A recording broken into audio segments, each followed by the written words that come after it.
चला तर मग आज मी बनवते ढोबळी मिरची. ढोबळी मिरची म्हणतात कोणी, शिमला मिरची म्हणतात बघा. अशा पद्धतीने कापून घ्यायची, मधून त्याच्यामधल्या बिया काढायच्या आणि शेंगदाणे, लसूण, मिरची, थोडी जिरी, मीठ वाटून घ्यायचं. तिकडे तेल गरम झालं त्याच्यात टाकली मोहरी, कढीपत्ता आणि वाटण टाकलं असं आणि परतून घ्यायचं तेल सुटूपर्यंत. मग त्याच्यात टाकायची ढोबळी मिरची, मग परतून घ्यायची आणि आपल्याला लागतं तेवढं पाणी टाकायचं आणि झाकण ठेवायचं बघा. तर इकडे झालेली आहे तयार ढोबळी मिरची शिजून. थोडी कोथिंबीर टाकली बघा छानपैकी. आणि इकडे बनवलेला आहे मी भात. हे बघा इकडे बनवलेला भात. आता बनवून घेते भाकरी. इकडे बनवते भाकरी.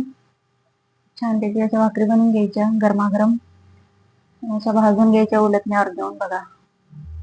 अशा टम भाकरी फुगतात. अशा भाजून घेतल्या.